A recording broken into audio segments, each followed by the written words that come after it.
Bismillahirrahmanirrahim. Assalamualaikum warahmatullahi wabarakatuh. Selamat sore. Ketemu lagi dengan saya, Muhammad Anwar Aini, pada mata kuliah Enterprise Resource Planning atau ERP. Untuk minggu ini, kita masuk minggu ke-13 ya. Jadi ini minggu-minggu yang banyak liburnya. Saya harap di minggu-minggu ini kalian tetap bisa belajar. Oke, untuk minggu kali ini kita akan membahas tentang product quality and service marketing. Oke, sudah jelas kalau di sini nanti outline yang akan kita bahas ada 2 item ya. Yang pertama adalah quality product dan juga marketing service. Oke. Bentar. Untuk di pertemuan dulu kita juga pernah sedikit membahas tentang product life cycle ya. Jadi itu adalah daur hidup produk. Jadi untuk lebih jelasnya akan kita bahas di pertemuan kita kali ini. Daur hidup produk sendiri terdiri dari 4 fase utama, yakni introduction, pertumbuhan, maturity atau tahap kedewasaan, dan tahap decline atau tahap penurunan. Oke, secara pengertian sendiri, introduction adalah tahap perkenalan, tahap di mana produk ini masih sangat baru, di mana kalian juga sudah pasti tahu ya, kalau kita membuat sebuah produk baru, otomatis kan penjualan sudah pasti sangat rendah. Biaya promosi dan distribusinya sudah pasti tinggi karena kita butuh mengenalkan produk kita ke masyarakat. Otomatis dengan profit yang tinggi, penjualan yang rendah, pendapatan juga pasti masih rendah. Dan biasanya pesaing belum ada karena produk kita ini adalah produk yang masih baru atau masih belum ada di pasaran. Itu adalah tahap introduction dari sebuah produk. Baru setelah nanti kita melakukan promosi-promosi dan pendistribusian barang sehingga masyarakat mengenal, itu ada tahap selanjutnya, yakni tahap pertumbuhan. Tahap pertumbuhan di sini adalah tahap di mana penjualan mulai naik cepat. Profit yang kita dapat mulai tinggi, sudah mulai ada pesaing ya, karena produk kita sudah mulai dikenal. Biasanya di tahap ini akan ada ekspansi terkait pasar atau akan ada distribusi yang cukup besar di pasar-pasar karena produk kita sudah mulai dikenal. Tahap selanjutnya yakni tahap maturity atau tahap kedewasaan, di mana tahap pertumbuhan yang tadi sudah mulai naik, sudah mulai dikenal, ini biasanya akan di tahap ini profit kita akan mulai turun, atau di tahap ini adalah tahap di mana konsumen mulai bosan dengan apa yang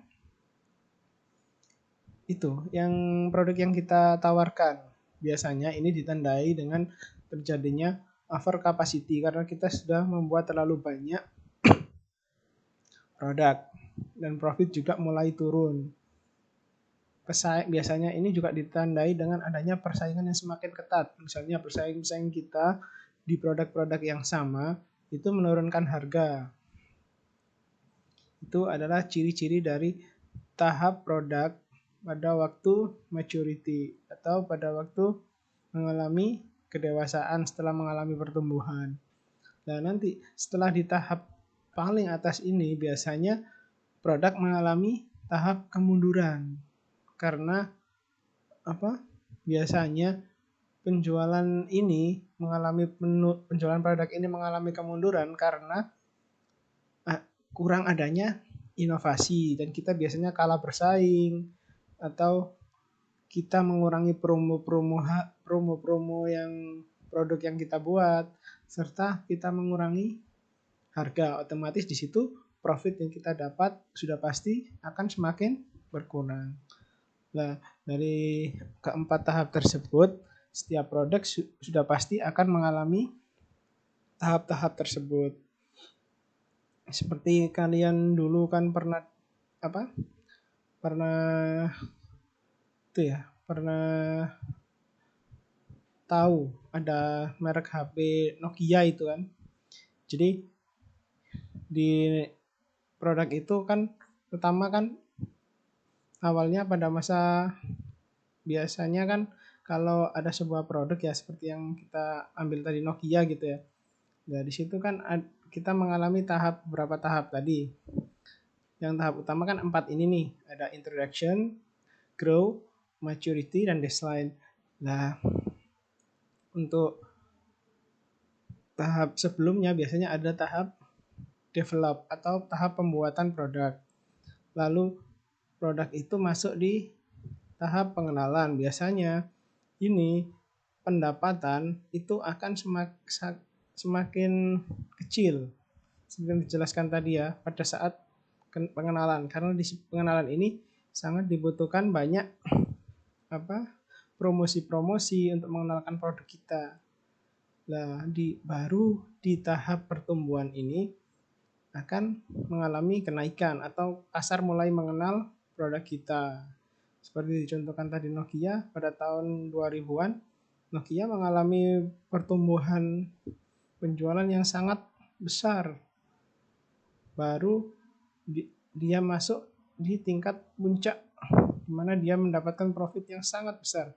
Dan setelah itu si Nokia dia kalah bersaing. Bahkan fitur-fiturnya mulai dikalahkan dengan HP Java waktu itu ya, HP Cina.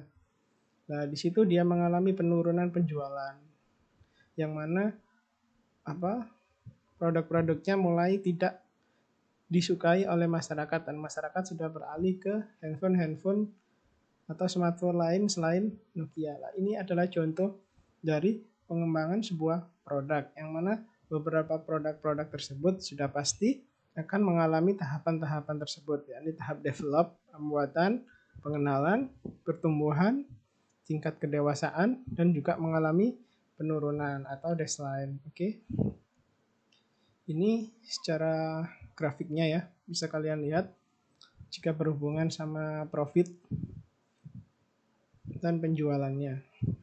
Jika di sumbu Y ini profitnya, di sumbu X-nya ini adalah tingkat penjualannya. Semua produk sudah pasti memiliki tahapan-tahapan tersebut atau biasanya disebut siklus daur hidup sebuah produk. Nah, berdasarkan tahapan dari produk tersebut, maka dapat dirumuskan beberapa strategi, yang mana strategi itu biasanya dilakukan pada tahapan-tahapan tersebut. Untuk tahap perkenalan, di sini ada 4 strategi yang biasanya dilakukan oleh perusahaan, yang mana biasanya perusahaan itu menerapkan ini sesuai dengan kebutuhan perusahaannya. Yakni yang pertama di sini ada rapid skimming ya. Ada slow skimming, rapid penetration, dan slow penetration. Yang mana kalau di rapid skimming ini biasanya perusahaan itu menggeber benar-benar promosi yang ia lakukan. Dan juga harga yang ditawarkan biasanya cukup tinggi tapi dibarengi dengan promosi yang besar-besaran. Itu adalah penjelasan dari rapid skimming. Ada juga strategi yang kedua, yakni slow skimming. Slow skimming ini harga yang ditetapkan produk ini cukup besar. Akan tetapi promosi yang dilakukan itu tidak terlalu besar-besaran. Jadi kalau kalian lihat ya, di rapid skimming ini ada satu contoh yang sering kita lihat mungkin di layar kaca ya. Di situ ada mie lemon loh, yang mana dia menggeber promosi di beberapa stasiun TV, dia benar-benar promosinya itu sangat tinggi atau high promotion. Tapi harga yang dia tawarkan juga tinggi. Dengan kalau di Millennium dia menawarkan mie sehat kan gitu ya. Tapi dia tetap menaikkan harganya dan juga tapi dibarengi dengan promosi yang benar-benar high promotion. Ada yang harganya tetap tapi promosinya biasa-biasa saja, itu biasanya adalah strategi yang dilakukan atau dinamai slow scamming. Ada juga yang strategi yang dilakukan perusahaan yaitu dengan menekan harganya atau harganya dipermurah tapi promosinya digeber habis-habisan. Itu biasanya disebut rapid penetration atau bagaimana dia mengambil alih pasar dengan cara menurunkan harga barangnya. Tuh. Ada juga yang dengan promosi yang rendah, dia menurunkan harga jual dari produknya. Itu juga ada. Itu biasanya dilakukan oleh perusahaan-perusahaan yang sudah memiliki brand. Jadi dia promosinya tidak terlalu besar karena dia sudah dikenal dan harganya itu kalau bisa masih standar. Atau bisanya dia memberikan harga sesuai harga pasar. Oke. Yang kedua, yakni pada masa pertumbuhan, biasanya strategi yang dilakukan oleh perusahaan ialah memasuki segmen-segmen atau saluran baru untuk merubah brand preference atau pesan dari promosi yang akan dilakukan. Misalkan, ini maksudnya kita masuk ke lingkungan misalkan ada sebuah produk nih. Contohnya saja di sini ada Samsung nih. Samsung nih mau membuat sebuah laptop yang mana laptop tersebut diperuntukkan untuk kalangan menengah ke atas atau high quality. Otomatis di sana dia akan sebelum memasuki segmen sudah pasti dia akan meriset dulu apa saja sih kebutuhan daripada konsumen di tingkat itu. Nanti pesan apa sih yang akan digunakan untuk strategi dia untuk menarik pasar tersebut. Nah, caranya itu dengan biasanya memperbaiki mutu, mendesain harga, atau mungkin harganya bisa juga diturunkan. Nah, di situ adalah contoh daripada beberapa strategi yang dilakukan pada masa pertumbuhan atau growth tadi ya. Oke. Untuk di tahap kedewasaan, biasanya di masa ini ya profit kita kan mulai turun nih karena kita sudah masuk di puncak puncak penjualan atau pasar sudah mengenal kita dan beberapa konsumen sudah mulai bosan biasanya. Nah, di sini tidak ada lagi, ada beberapa strategi yang bisa dilakukan oleh perusahaan, diantaranya yakni modifikasi produk, baik berupa kualitas, fitur, style, dan juga service, atau bisa disebut innovation. Ada juga perusahaan yang bisa melakukan modifikasi pasar, menaikkan usership, atau biasanya dia ini yang dimaksud modifikasi pasar, yakni dia membuat sebuah brand yang sama dengan harga yang lebih murah misalnya gitu, atau untuk memasuki pasar-pasar yang berbeda misalkan di tingkat bawahnya. Misalkan kan pasar kan ada pasar menengah ke atas, menengah ke bawah. Jadi itu target pasarnya ditentukan. Misalkan ini nih ada sebuah contoh HP Oppo sama Realme ya. Kalau Oppo nih itu kan sama-sama satu produk nih, yang mana Oppo itu diperuntukkan untuk kalangan pasar menengah ke atas misalnya gitu.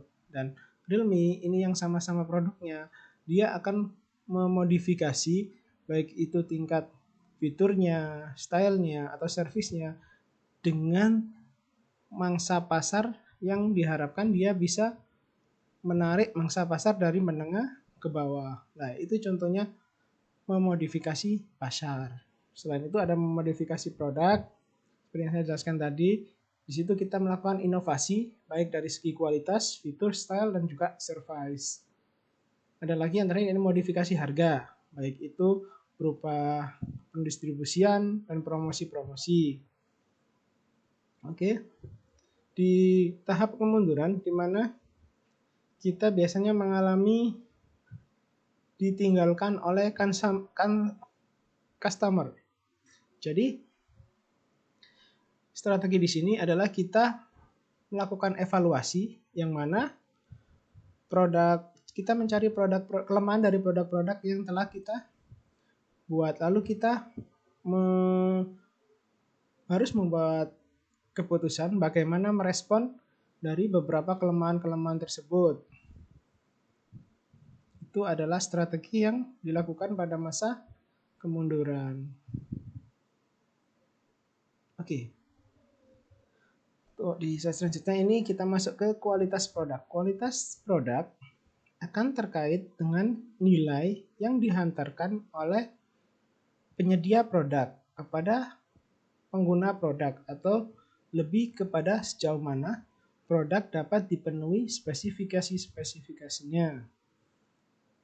Jadi untuk kualitas produk sendiri akan sangat erat kaitannya bagaimana produk ini bisa memenuhi kebutuhan-kebutuhan yang atau keinginan dari si customer sendiri.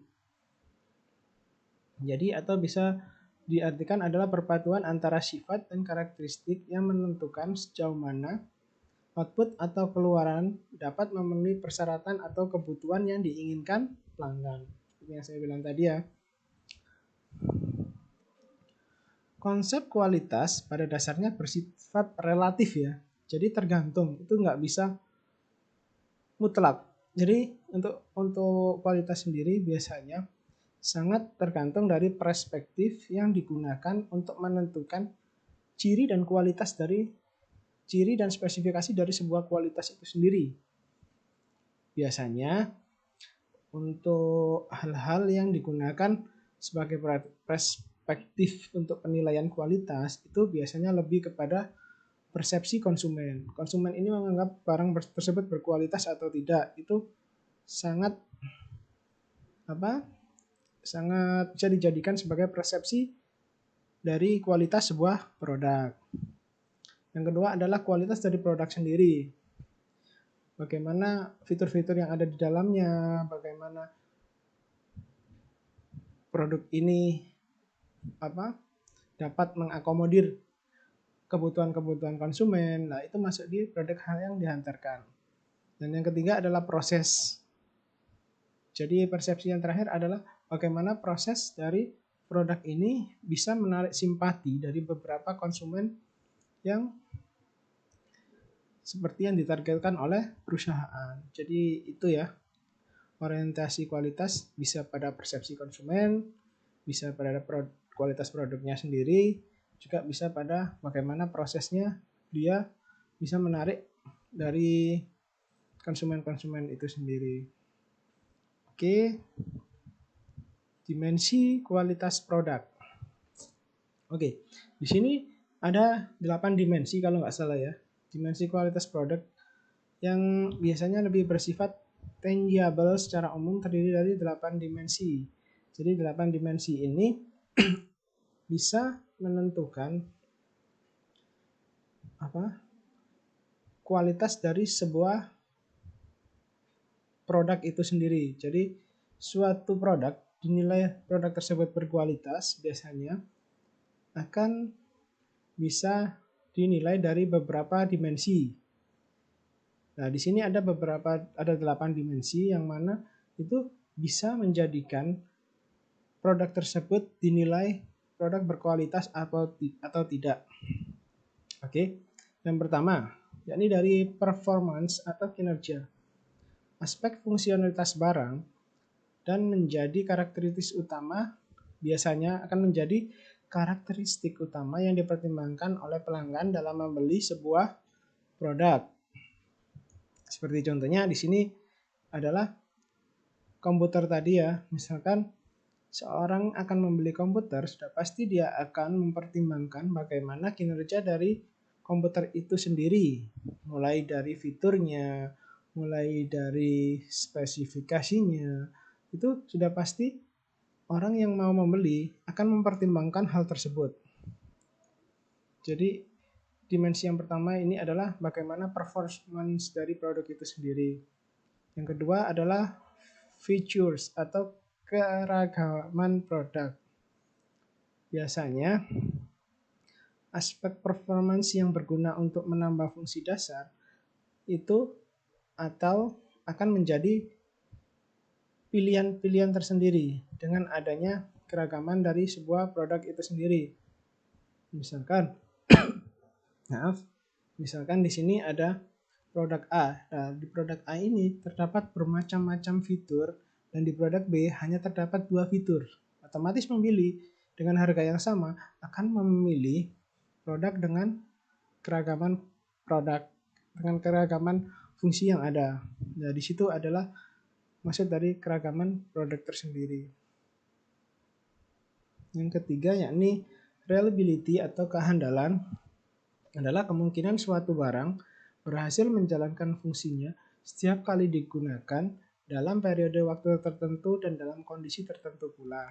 Jadi, reliability adalah kehandalan itu sendiri adalah bagaimana produk ini bisa memenuhi perspektif yang diharapkan oleh konsumen. Jadi, konsumen menganggapnya sebagai produk yang handal atau bisa diandalkan oleh konsumen tersebut. Dan yang selanjutnya yakni kesesuaian. Biasanya ini lebih kepada pribadi masing-masing ya. Tingkat kesesuaian terhadap spesifikasi dari konsumen sendiri itu memiliki tingkat yang beragam. Jadi biasanya produk itu bisa menjadi atau dinilai berkualitas karena produk tersebut sangat sesuai terhadap apa yang dibutuhkan oleh konsumen. Oke. Yang selanjutnya, beberapa hal yang menjadi pertimbangan adalah daya tahan atau bisa disebut umur ekonomis sebuah produk. Jadi, sebuah produk yang memiliki daya tahan dan refleksi umur yang ekonomis biasanya juga menjadi pertimbangan tersendiri bagi pembeli untuk membeli sebuah barang. Oke. Selanjutnya adalah serviceability atau kemampuan pelayanan. Biasanya berkaitan dengan kecepatan, kompetensi, kemudahan, akurasi. Itu masuk dalam kemampuan bagaimana produk itu mengakomodir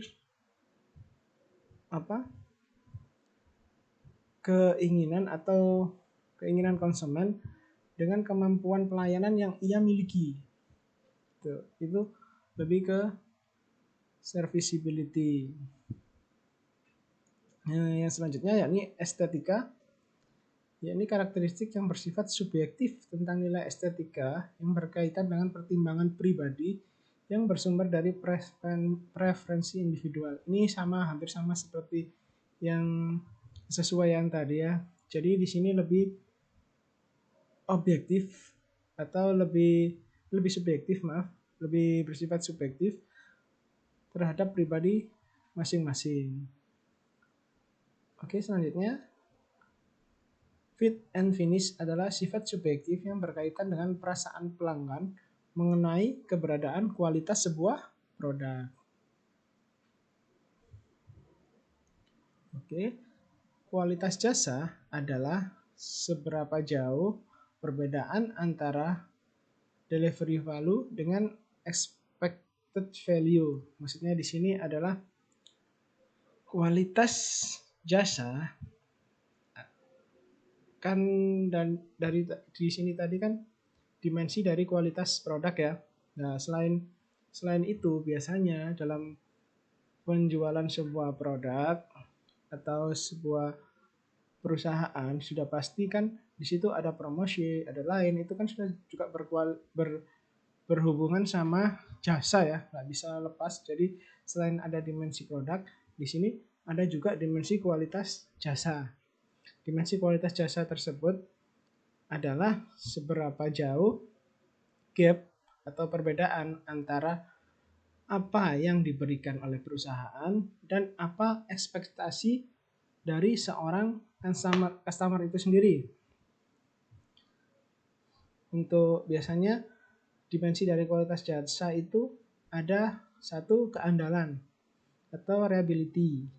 Keandalan di sini kalau dijelaskan adalah kemampuan perusahaan untuk memberikan pelayanan sesuai yang dijanjikan secara akurat dan terpercaya. Contoh, di sini adalah misalkan ketepatan waktu pelayanan, profesionalisme, ketepatan ketelitian, prosedur yang tidak berbelit-belit. Nah, itu termasuk beberapa contoh-contoh dari keandalan atau reliability dari kualitas jasa. Sebagai contoh misalkan di sini ya, kita nih memesan GoFood nih. Nah, dengan kita memesan GoFood, berarti nanti kualitas dari jasa tersebut, jasa pengantaran makanan tersebut, kita bisa menilai keandalan atau kualitas jasa tersebut dari ketepatan waktu barang tersebut atau makanan tersebut sampai kepada kita. Nah, bagaimana si pemberi itu melakukan pelayanan yang cepat dan tepat serta teliti, itu masuk di dalam keandalan atau reliability. Daya tanggap ini juga salah satu yang menentukan kualitas dari sebuah jasa. Daya tanggap adalah suatu kebijakan untuk membantu dan memberikan pelayanan yang cepat dan tepat kepada pelanggan. Misalkan kesigapan pelayanan, penanggulangan keluhan-keluhan yang diberikan oleh customer, juga kesanggupan mengubah pelayanan agar sesuai dengan keinginan atau kebutuhan dari seorang customer. Itu adalah daya tanggap. Bagaimana responsifnya atau responsibility dari sebuah perusahaan untuk memberikan pelayanan prima kepada customer. Jaminan untuk jasa ini sangat perlu ya. Assurance atau jaminan adalah pengetahuan dan kemampuan para pegawai perusahaan untuk menumbuhkan rasa percaya kepada perusahaan yang dia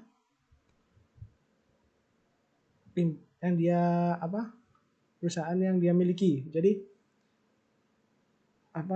di sini untuk jaminan sendiri adalah bagaimana perusahaan menumbuhkan rasa percaya para pelanggan kepada perusahaan itu sendiri. Misalkan di sini keakuratan informasi, pemenuhan janji dari perusahaan, kepercayaan kepada penyedia jasa, terus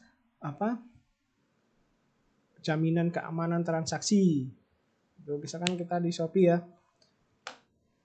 itu kita melakukan transaksi nih. Nah, bagaimana sih Shopee itu memberikan sebuah jaminan kepada kita sebagai pengguna Shopee bahwa transaksi yang kita lakukan di dalamnya itu benar-benar aman, kan gitu. Jadi itu adalah jaminan atau asuransi yang dimaksud asuransi. Jadi misalkan kalau di Shopee itu dia misalkan ada barang yang tidak terkirim, dia akan memberikan uang itu kembali, baik itu dalam bentuk ShopeePay biasanya ya.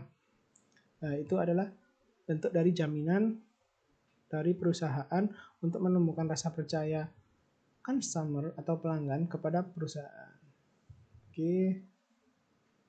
Empati adalah memberikan perhatian yang tulus bersifat individual kepada konsumen dengan berupaya memahami konsumen. Nah, di sini misalkan contohnya di sini misalkan itu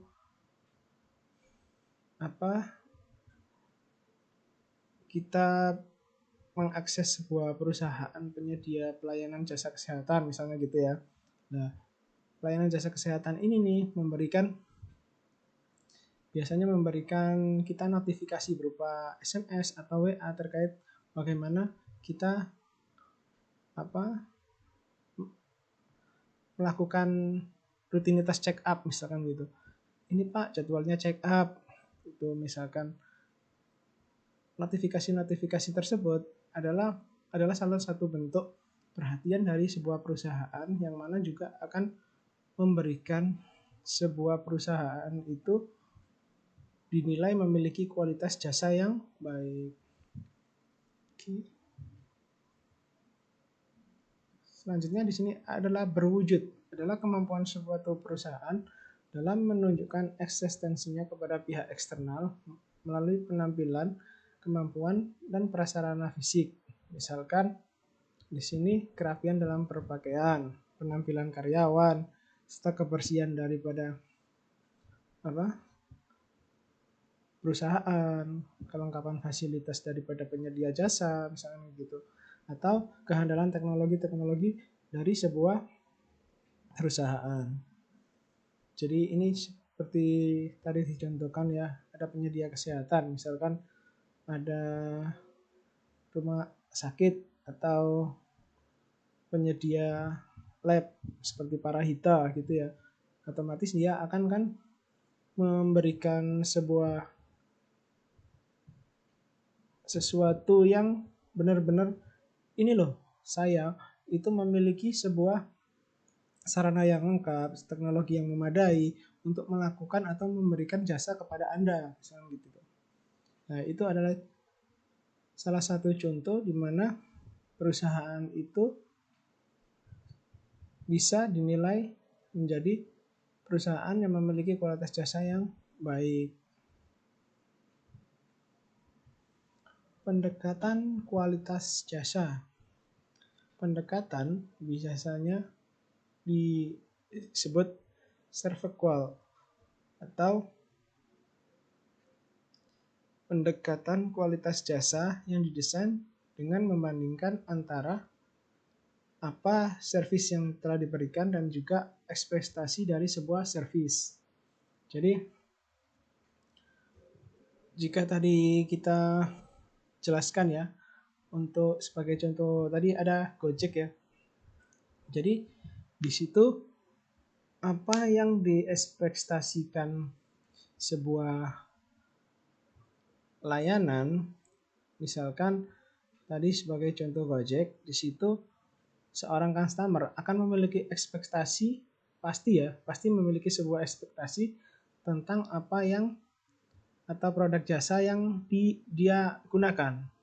Seperti tadi contohnya misalkan Gojek ya. Kalau Gojek di situ seorang customer pasti memiliki preferensi tentang kualitas dari si Gojek itu sendiri.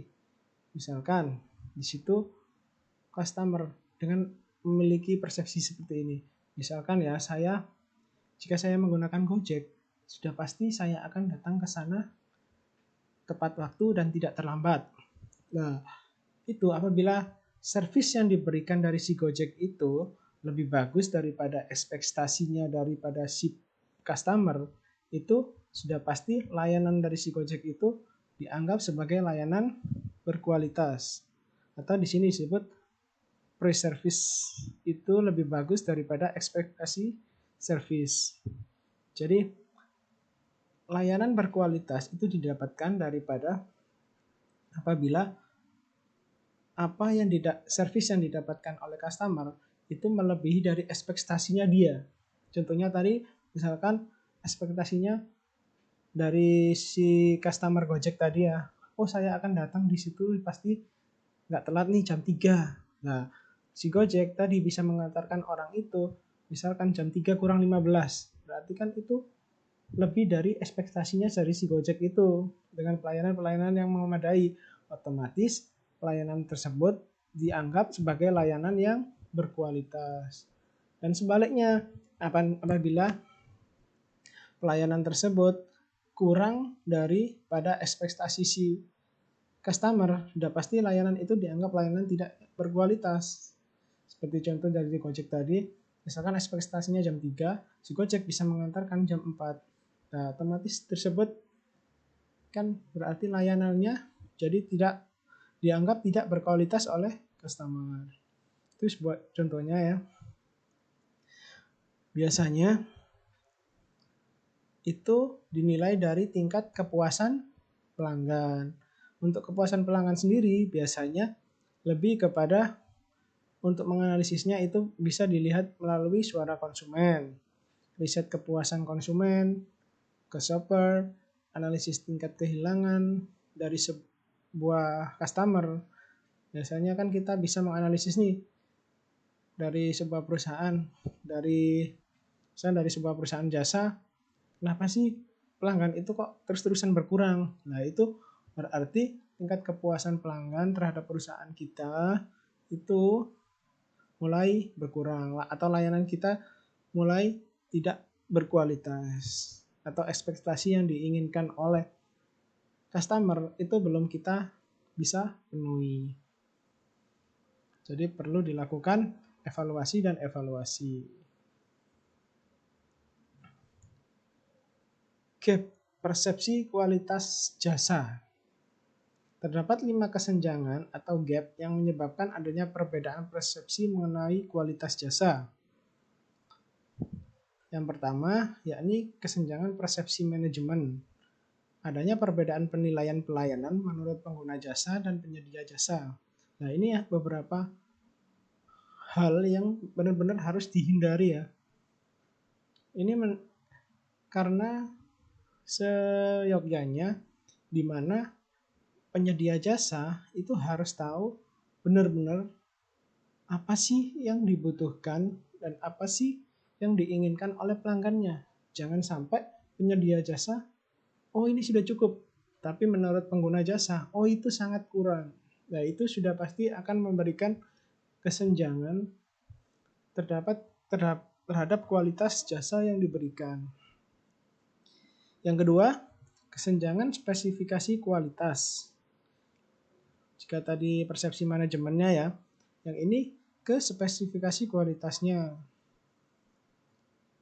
Jadi seperti tadi manajemen mengenai manajemen ini nih menganggap kualitas dari sebuah produk itu sudah baik, tapi menurut pelanggan itu masih kurang. Lah itu juga bentuk kesenjangan dari segi kualitas.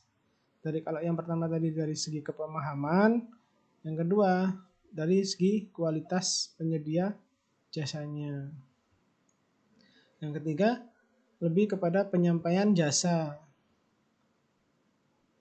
Yakni kesenjangan antara spesifikasi kualitas jasa dan penyampaian dari sebuah jasa itu sendiri. Kesenjangan atau gap lainnya di sini adalah komunikasi pemasaran. Yakni kesenjangan antara penyampaian jasa dan komunikasi secara eksternal. Jadi adanya gap antara jasa yang disampaikan dan juga komunikasi eksternal dari si pelanggan itu sendiri. Kesenjangan dalam pelayanan yang dirasakan atau perbedaan persepsi jasa yang dirasakan dan diharapkan oleh pelanggan. Nah, diharapkan di sini gap-gap ini adalah dengan adanya kita mengetahui gap-gap ini, diharapkan gap-gap ini bisa diminimalisir dan kita bisa benar-benar memberikan apa yang diinginkan dan dibutuhkan oleh customer. Nah, ini peningkatan kualitas jasa berarti kita harus memperkecil gap dari beberapa gap yang ada tadi.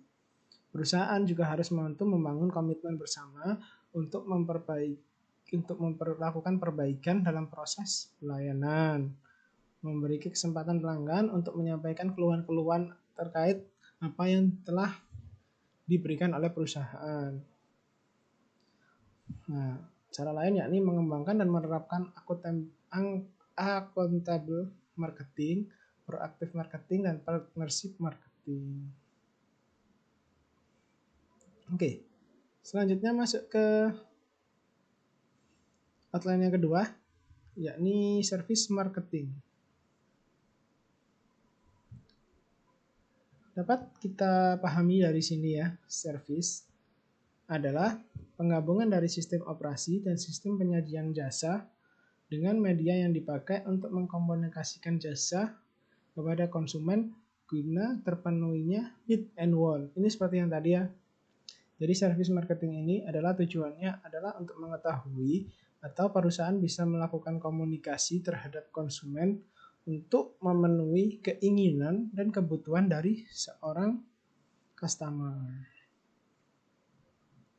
Untuk model marketing biasanya seperti ini ya. Dari sini di perusahaan sendiri dia memiliki internal marketing dan juga external marketing. Yang mana internal marketing ini biasanya berhubungan sama employer dan untuk yang marketing biasanya berhubungan sama customer. Nah, ini biasanya juga di tengah-tengahnya sini adalah interactive marketing, yang mana interactive marketing adalah pelayanan yang bisa menggait langsung kepada atau bisa berinteraksi langsung kepada calon customer-nya. Nah, untuk internal marketing sendiri biasanya ada tahapan-tahapan seperti ini ya, yang mana Human Resource Management adalah melakukan komunikasi partnership-nya, yang mana nanti dia akan melakukan implementation terhadap apa saja yang akan dilakukan, dan di situ juga dia berkewajiban di level operation-nya akan melakukan inovasi dan service untuk interaktifnya. Oke. Untuk cakupan-cakupan pemasaran jasa biasanya sangat erat kaitannya dengan produk, harga, tempat, promosi, atau terus people atau karyawannya, proses, dan physical evidence. Oke. Produk pertama ya adalah segala sesuatu yang ditawarkan kepada konsumen untuk memenuhi kebutuhan atau keinginannya. Sedangkan jasa seperti apa yang ingin ditawarkannya. Jadi di sini adalah contoh atau ada core produknya sendiri, di mana untuk membuat sebuah produk yang baik, di sini kita harus mempertimbangkan beberapa aktual produk yang ada di sini. Jadi di situ kita harus mempertimbangkan quality, fashion, style, dan lain-lain. Nah, di situ biasanya untuk sebuah produk ada argumen produknya, lebih kepada service, installation, atau finansialnya. Ini adalah 3 level dari marketing produknya. Yang kedua, harga adalah sejumlah nilai yang dikorbankan untuk memperoleh sesuatu. Penentuan harga atau jasa biasanya dipengaruhi oleh persaingan, tingkat permintaan. Seperti kalian tahu ya, di prinsip ekonomi, semakin banyak permintaan akan semakin tinggi harga yang ditawarkan. Positioning jasa yang ditawarkan, struktur biaya, tujuan penyedia jasa, sumber daya yang digunakan, dan juga kondisi perekonomian dari suatu negara atau pasar. Promotion adalah kegiatan persuasif untuk menarik sebuah pelanggan. Keberhasilan promosi jasa biasanya diekspektasikan melalui kemampuan untuk mengidentifikasi sasaran-sasaran dari audien atau customer, kemampuan untuk menentukan tujuan dari sebuah promosi, kemampuan untuk mengembangkan pesan yang disampaikan, dan kemampuan memilih tingkat jenis promosi. Place atau tempat di sini adalah lokasi dan distribusi. Lokasi adalah di mana operasi jasa dan stafnya akan ditempatkan. Sedangkan distribusi adalah saluran yang digunakan oleh penyedia jasa atau perusahaan untuk menyampaikan produk ke customer. Ada 3 partisipan dalam distribusi jasa, yakni penyedia jasa, intermediari atau di sini agen, dan juga pengguna jasa. Strategi distribusi jasa biasanya berupa strategi distribusi langsung dan tidak langsung. Ini elemen lain, yakni people atau partisipan, adalah jenis kualitas dan kuantitas orang yang akan terlibat dalam pemberian jasa. Biasanya ada elemen people, yakni karyawan perusahaan, konsumen, dan konsumen lain dalam lingkungan jasa, misalnya reseller ya. People dalam pemasaran jasa biasanya ada internal marketing, external marketing, dan juga interaktif marketing. Kalau internal marketing dari perusahaan ya, eksternal itu biasanya dari luar. Kalau interaktif marketing biasanya lebih ke bagaimana kita memasarkan produknya secara online, atau lebih ke pada bagaimana customer itu bisa berkomunikasi langsung dengan perusahaan melalui online tadi misalkan ya. Oke, selanjutnya proses adalah prosedur aktual, mekanisme, dan aliran aktivitas di mana jasa itu disampaikan. Proses dalam pemasaran jasa biasanya terkait dengan kualitas jasa yang diberikan. Proses penyajian jasa biasanya lebih ke bagaimana tahapan-tahapannya, step by step-nya itu bagaimana, terus di mana, kapan, dan seberapa cepat. Karakteristik kontak dengan konsumen, karakteristik proses layanan, itu masuk di bagian proses. Physical evidence adalah lingkungan fisik di mana jasa disampaikan dan di mana perusahaan dan konsumennya berinteraksi. Dan setiap komponen tangible memfasilitasi penampilan jasa. Elemen bukti fisik antara lain desain fasilitas, sarana prasarana, pakaian karyawan, kebersihan, pernyataan jaminan, dan lain-lain. Itu masuk di physical evidence. Oke, selanjutnya di slide selanjutnya ini kita akan membahas bagaimana pentingnya sebuah pelayanan. Pelayanan dianggap penting karena merupakan sebuah strategi untuk meningkatkan penjualan dan income dari sebuah perusahaan. Pelayanan merupakan kemasan daripada produk atau jasa yang ditawarkan kepada konsumen. Pelayanan merupakan keharusan bagi perusahaan jasa, karena jasa itu sangat erat kaitannya dengan pelayanan. Sumber penciptaan kompetitif dan advantage. Nah, itu merupakan pelayanan ya. Sumber terciptanya kepuasan, hubungan harmonis antara perusahaan dengan pelanggan atau customer. Dengan adanya pelayanan yang baik, customer akan selalu merasa puas, dan di situ otomatis nanti penjualan dan income perusahaan akan semakin meningkat. Nah, dengan kita melakukan pelayanan yang baik, itu sudah pasti juga merupakan salah satu bentuk promosi yang bagus juga ya. Jika pelayanan kita baik, itu pasti akan ada rekomendasi-rekomendasi dari mulut ke mulut yang mana akan memberikan image kepada perusahaan kita adalah perusahaan yang benar-benar melayani secara profesional dan perusahaan yang sangat baik dalam bidang pelayanannya. Strategi pemasaran jasa. Di sini adalah competitive difference, ya, managing service quality. Kalau yang competitive difference itu lebih kepada bagaimana kita mengoptimalkan primary dan secondary service feature. Biasanya lebih mengoptimalkan kepada orangnya, service physical evidence-nya, seperti kebersihannya dan lain-lain. Itu ya. Sedangkan untuk yang kedua ya ini strategi managing service quality, ya ini bagaimana kita memberikan service lebih daripada yang diharapkan. Itu intinya di yang kedua ini ya.